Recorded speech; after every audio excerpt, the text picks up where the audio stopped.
나는 전능하신 아버지 하나님 천지의 창조주를 믿습니다. 나는 그의 유일하신 아들 우리 주 예수 그리스도를 믿습니다.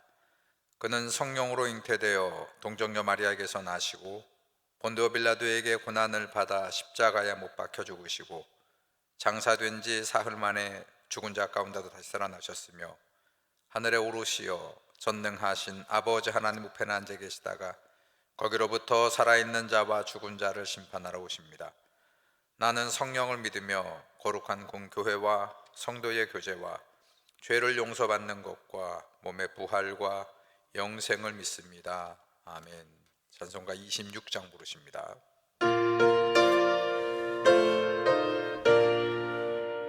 구세주를 아는 애들 찬송하고 찬송하세. 맘과 뜻과 힘 다하여 경배드리세. 주를 알지 못한 애들 주같이 인도하사 그의 피로 구속하니 찬송 버릇세. 약한 사람 도움받아 시험 중에 참게 되니 모든 죄를 이길 힘은 믿음뿐이라. 진리 되신 우리 주는 영원토록 변함없네. 성도들아 주를 믿어 길에 섬기세.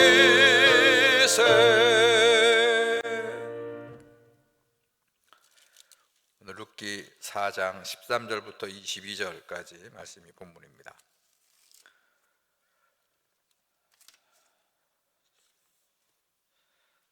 제가 한 절 여러분들이 한 절 그렇게 교독하겠습니다. 이에 보아스가 룻을 맞이하여 아내로 삼고 그에게 들어갔더니 여호와께서 그에게 임신하게 하심으로 그가 아들을 낳은지라. 여호와께서 오늘 내게 기업물을 쪼가 없게 하지 아니하셨도다. 이 너희의 이름을 이스라엘에 유명하게 하시리로다. 이는 내 생명의 회복자이며 내 노년의 봉양자라. 곧 너를 사랑하며 7 아들보다 귀한 내 며느리가 낳은 자로다 하니라.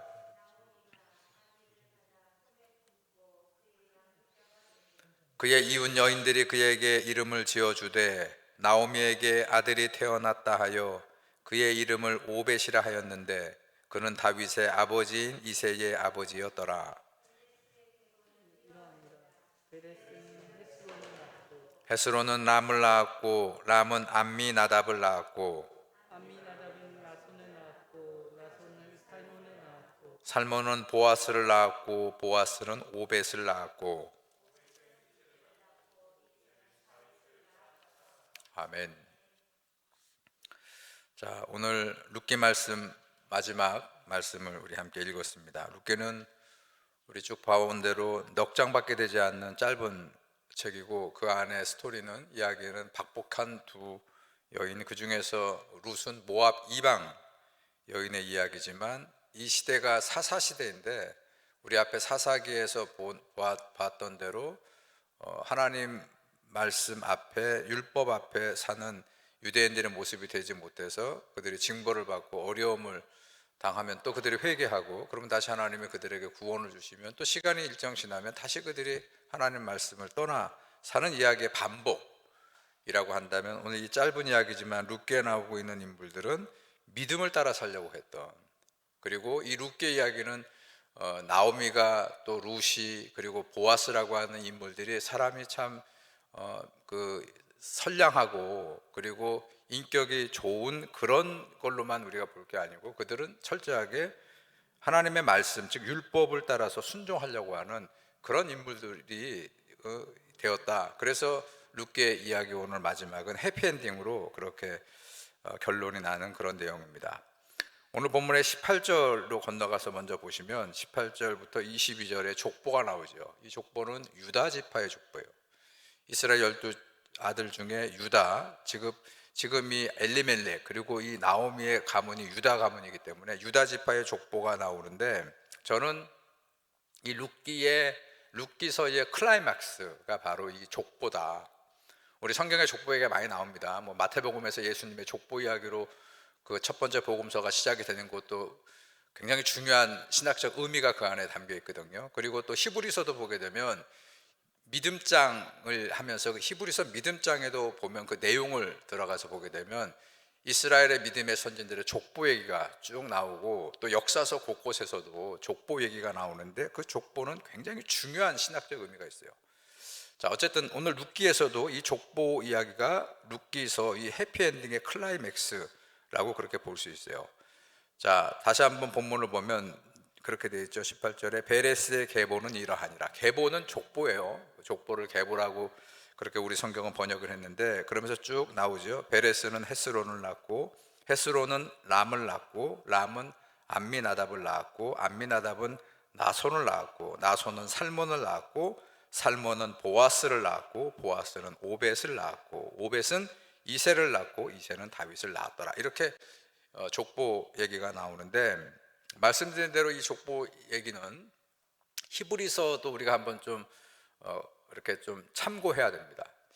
히브리서 제가 찾아본 데가 11장 31절에 보게 되면 그 족보 이야기에 이런 말이 나와요. 믿음으로 기생 라합은 정탐꾼을 평안히 영접하였으므로 순종하지 아니한 자와 함께 멸망하지 아니하였도다. 이렇게 되어 있어요. 자, 이 믿음장을 얘기하면서 족보 얘기를 하면서 그 족보, 믿음의 선진들의 족보에 누가 들어가 있냐면 이방의 가나안 여인 라합의 믿음이 오늘 여기 탁 하니 올라와 있는데, 근데 그 내면, 그 이면을 보게 되면 거기에 누가 나오냐면 이 보아스의 아버지가 나오는 거예요. 여기 그렇게 되어 있죠. 믿음으로 기생 라합은 정탐꾼을 영접했다. 그렇게 되어 있어요. 그리고 순종하지 아니하는 가나안 여리고성의 백성처럼 멸망하지 않았다. 이렇게 히브리서의 말씀인데, 여기에 나오는 정탐꾼이 나중에, 그러죠. 그 내용은 여러분들이 다 이제 알고 계실 거라고 생각이 되고, 기생 라합이 2명의 정탐꾼을 숨겨주잖아요. 그래서 그들을 잘 여리고의 군인들한테 체포되지 않도록 그렇게 도와줬고, 나중에 이스라엘의 하나님이 우리를 점령해 들어올 때 우리 가족을 구원해 달라. 그래서 그때 잊지 않고 이 정탐꾼 중에 한 사람이 달려와서 라합의 가족을 구해주죠. 그게 찾아보면 살몬이었다는 것이에요. 그러니까 이 살몬이 보아스를 낳았다. 그러니까 보아스의 어머니가 누구라는 거예요? 앞에서 제가 말씀드린 대로 바로 이 가나안의 여인 기생 라합이었다는 것이죠. 자, 그래서 이 보아스가 이 살몬, 어떻게 보면 이 사실은 보아스의 댐댐이와 믿음은 그 아버지의 영향을 많이 받았겠죠. 물론 어머니의 영향도 받았을 것이고, 오늘 그 아버지 살몬이 어떻게 했다고요? 이방 여인이지만 또 가나안의 기생이었음에도 불구하고 그 여인의 댐댐이를 알아보고 그 아내로 그렇게 맞이하게 되었다는 것이에요. 그리고 많은 분들이, 그래서 이 보아스도 그 어머니가 이방 가나안 여인이었고, 그리고 천한 그런 기생 출신이었기 때문에 이 오늘 그 룻을 봤을 때 그가 모함 여인이고, 그리고 홀로 된 과부여서 그를 긍휼히 여겨서 그렇게 그 자기 아내로 맞아 주었다. 이렇게 그 도식적으로 이 말씀을 해석하는 그런 경향은 좀 곤란하다는 거예요. 자, 왜 그러냐면 그냥 단순히 사람이 좋아서 이 불쌍한 룻을 도와주고 그래서 아내를 맞이한 게 아니고, 룻기의 그 메시지는 물론 그런 영향도 없잖아, 있을 수 있었겠지만, 그것보다는 뭐예요? 이 보아스는 율법을 따라서 기업 물을 자의 자기의 율법의 그 책임과 권리를 성실하고 충실하게 감당하기 위해서, 그래서 이 나오미와 룻을 구원하는, 그래서 하나님께서 이렇게 보는 게 더 정확하죠. 하나님께서 보아스의 신앙을 통해서 나오미와 룻을 구원하시는 그런 것이 바로 룻기의 메시지라 그렇게 볼 수 있다는 것이에요.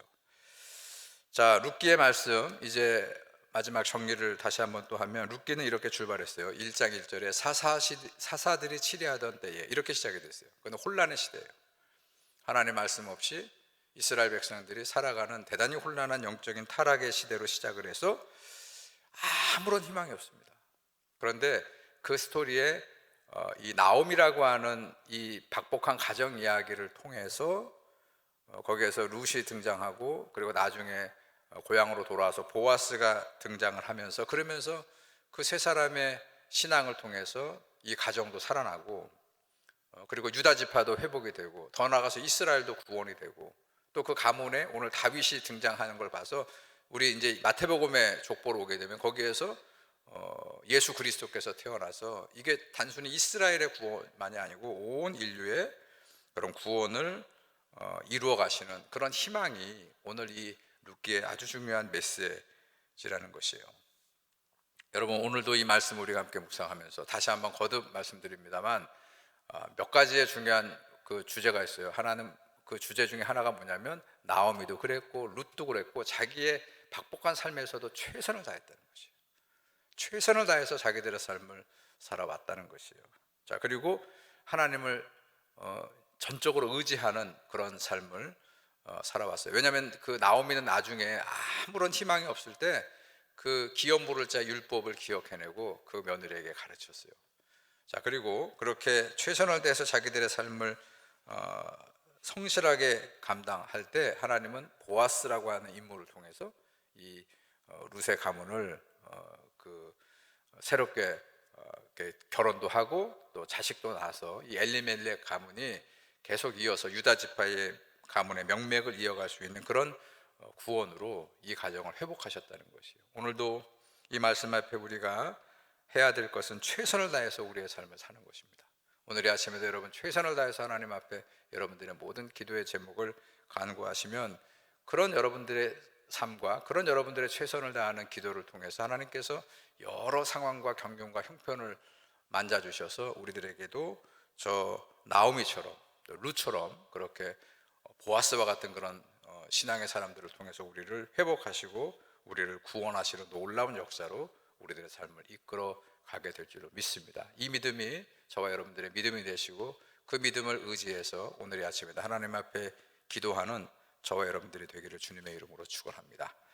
오늘 여러분 기도하실 때 우리 김영미 원로 권사님께서 오늘 수술을 좀 하게 됩니다. 무릎 연골이 찢어져서 오늘 입원을 하고 수술을 하게 되는데 잘 회복되실 수 있도록 여러분 함께 기도해 주시기 바랍니다. 사랑의 하나님, 오늘도 은혜 가운데서 주님의 말씀을 이 아침에 묵상하게 하심을 감사합니다.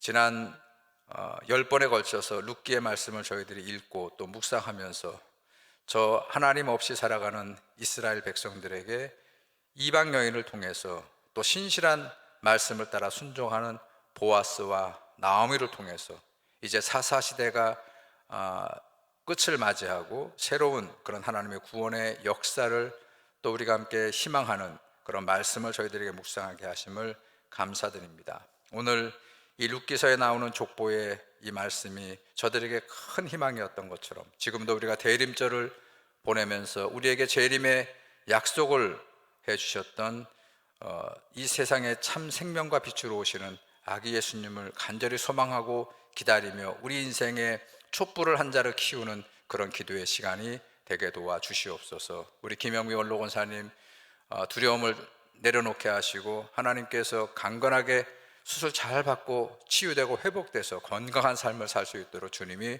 돌보아 주시옵소서. 우리 주변을 늘 돌아보게 하시고 이 코로나19로 말미암아서 상심하고 또 염려와 걱정이 가득한 우리들을 불쌍히 여겨 주시옵시고 하나님께서 꼭 하나님의 놀라운 능력으로 이 어려운 문제를, 이 전염병 창궐의 시대를 하루속히 주님께서 끝내주시기를 간절히 기도하오니 하나님 우리의 기도에 응답하시고 역사하여 주시옵소서.